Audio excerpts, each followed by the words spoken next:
The biggest reason I gravitate toward Google is the ability to zoom out and see the entire route. Waze, on the other hand, is much more reactive. It leans heavily on user-reported data, police, debris, accidents, sudden slowdowns, and it will reroute you quickly, sometimes aggressively.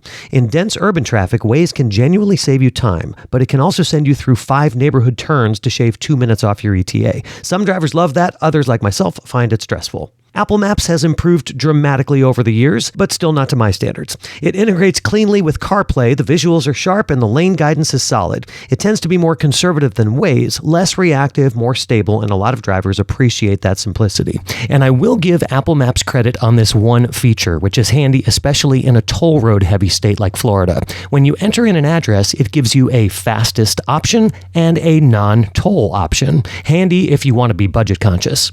One thing worth noting across all three, accuracy varies, and none of them are foolproof. I've noticed Google often underestimates travel time, while Apple or Waze might show a longer ETA. And sometimes they were right. They're all working from historical data, real-time speed averages, and predictive modeling.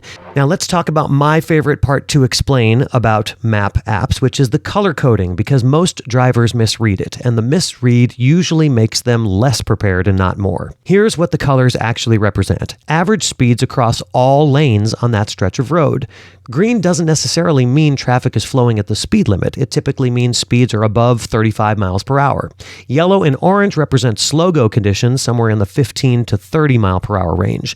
Red means under 15 miles per hour, and dark red is severe stop and go. Now here's the part that matters most, and it's rooted in how congestion actually behaves. If the app shows orange at the start of a colored section ahead of you, don't assume you'll be moving at 20 miles an hour when you get there. Congestion gets worse as you approach the back of it. The color you're looking at represents the average of everyone already in that stretch. The people at the front of it moving a little better, and the people at the tail end sitting still. By the time you arrive, you're joining the tail end. So when you see yellow or orange on your route, the smarter read is expect to stop. Just like those overhead signs usually warn you. That's not pessimism, that's just how traffic compression works. The colors are a snapshot of the present. Your experience will be shaped by where you enter it.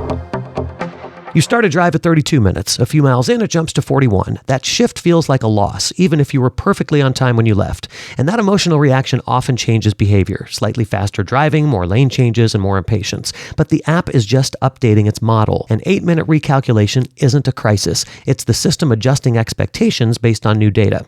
Your behavior doesn't need to adjust emotionally with it. Now, a couple of quick principles before we wrap up. First, enter your destination before you start driving. Zoom out, check alternate routes, understand what highways are involved.